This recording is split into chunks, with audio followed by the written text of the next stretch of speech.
ಕಾಂಗ್ರೆಸ್ಸಿನ ಶಾಸಕರೇ ಕಾಂಗ್ರೆಸ್ ಸರ್ಕಾರವನ್ನು ಕೊಲ್ಯಾಪ್ಸ್ ಮಾಡ್ತಾರೆ. 50 ಕೋಟಿ ರೂಪಾಯಿ ಆಫರ್ ಕೊಡ್ತಿದ್ದಾರೆ.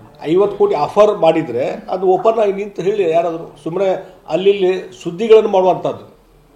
ಈ ರೀತಿ ಸುಳ್ಳು ಸುದ್ದಿಗಳ ಹಬ್ಬಿಸೋ ಮುಖಾಂತರ ಒಂದು ಪಕ್ಷಕ್ಕೆ ಮತ್ತೊಂದಕ್ಕೆ ಇವತ್ತು ಒಂದು ರೀತಿ ಡ್ಯಾಮೇಜ್ ಮಾಡುವಂಥದ್ದು ಇದು ಹೇಳಿಕೆಗಳದಲ್ಲ.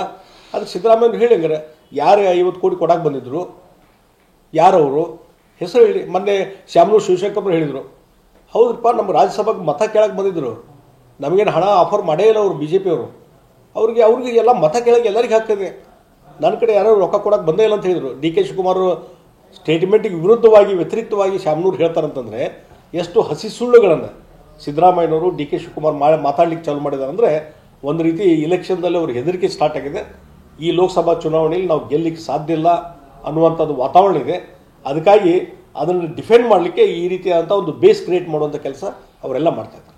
ಈಗ ಬಿಜೆಪಿ ಜೊತೆ ಇನ್ನೊಂದು ನೆಕ್ಸ್ಟ್ ಪಟ್ಟಿ ಅದರಲ್ಲಿ ನಿಮ್ಮ ಹೆಸರು ಇರ್ತದಂತ ಇದು ಅಲ್ಲ, ನಾನು ಮೊದಲಿಂದ ಹೇಳ್ತಾ ಇದ್ದೇನೆ, ನನಗೆ ಹೋಪ್ಸ್ ಇದೆ. ಮಧುಕೇಶ್ವರ್ ಹೆಗಡೆ ಜೇನು ಕೃಷಿಯಿಂದ ವರ್ಷಕ್ಕೆ 50 ಲಕ್ಷ ಗಳಿಸ್ತಿದ್ದಾರೆ. ನೀವು ಕೂಡ ಅವರಿಂದ ಕಲಿಬೇಕಾ? ಅವ್ರ ಜೊತೆ ವಿಡಿಯೋ ಕಾಲ್ನಲ್ಲಿ ಮಾತಾಡಬೇಕಾ? ಈಗಲೇ ಫ್ರೀಡಮ್ ಆ್ಯಪ್ ಡೌನ್ಲೋಡ್ ಮಾಡಿ.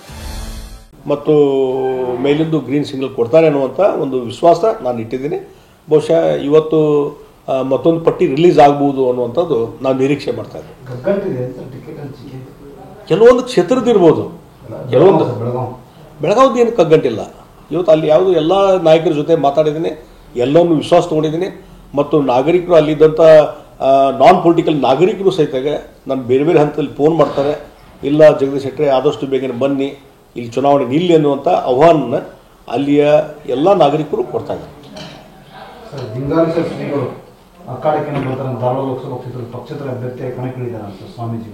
ಅಲ್ಲ, ನನಗೆ ಅದು ಮಾಹಿತಿ ಈ ಒಂದು ಮಾಧ್ಯಮದಲ್ಲಿ ಬರುವಂಥ ಸುದ್ದಿಗಳ ಮೇಲೆ ನೋಡಿದೆ. ಅವ್ರಿಗೇನು ನಿಲ್ಬೇಕಂತೈತೋ ನಿಲ್ಬಾರ್ದಂತೋ ನನಗೆ ಅದ್ರ ಮಾಹಿತಿ ಇಲ್ಲ.